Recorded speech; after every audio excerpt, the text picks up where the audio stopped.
perfect blend.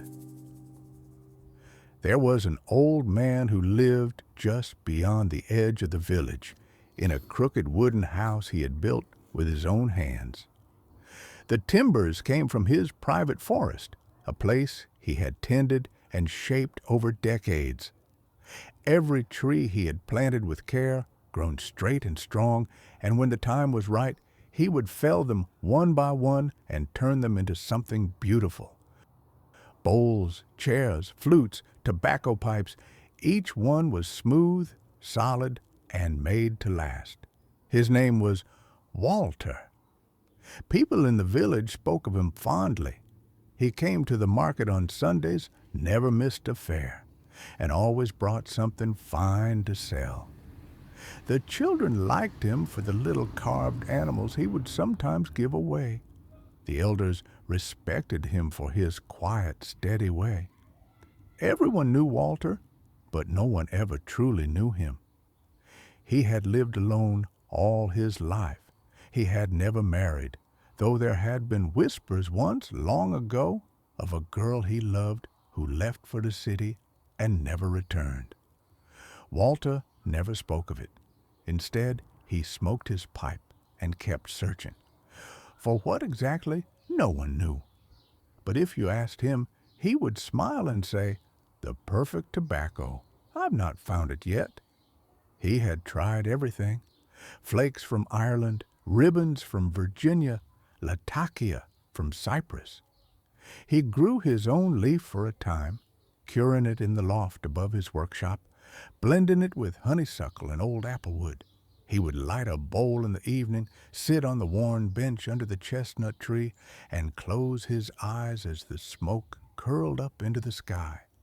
Some days he would say, "Too sharp," other days, "Too thin," and sometimes, "Close, but not quite." Years passed like that. Winters came, summers bloomed, and Walter grew slower.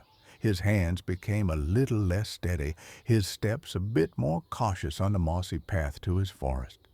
But he never stopped carving, never stopped blending, never stopped smoking. He kept a notebook, or rather dozens of them. Small leather-bound volumes filled with scribbled recipes and tasting notes. He rated them all, with numbers, drawings, and thoughts. Most of the blends he made once and never again. A few he returned to, only to discover something lacking. The villagers began to worry when Walter didn't appear at the Sunday market. He never missed it, not even in rain or frost. So when the morning passed without his familiar slow steps and weathered basket, a quiet unease settled among the stalls. That same afternoon, just before dusk, a young man named Elias, who had once learned wood turning from Walter, followed the winding path up through the edge of the forest to the wooden house. The front door was ajar. That, too, was unusual. Inside the house was still and quiet. The fire in the stove had gone out, but the room still held a faint warmth, as if it had only recently been left behind. Walter sat in his chair by the hearth, a blanket folded over his knees, his pipe resting gently in his open hand. The bowl was cold, the ash inside neatly settled. On the table beside him stood a small glass jar filled with a dark, rich blend of tobacco. There was no label, only the deep, earthy scent that lingered faintly in the room. His notebook lay open on his lap. On the final page, in his careful hand, he had written, "At last, the perfect blend." He had found it after all those years, after every failed attempt and forgotten mixture. He had finally blended something true. They buried him beneath the old chestnut tree behind the house, the one that had shaded his bench for decades. The whole village came. Some brought carvings he had made, others brought pipes or memories. Elias, the young man who had found him, placed the glass jar in the grave beside him, sealing it like a secret between the craftsman and the earth. No one ever tried to open it. They understood that the blend had served its purpose. He had not died in the middle of the search, as many feared he might.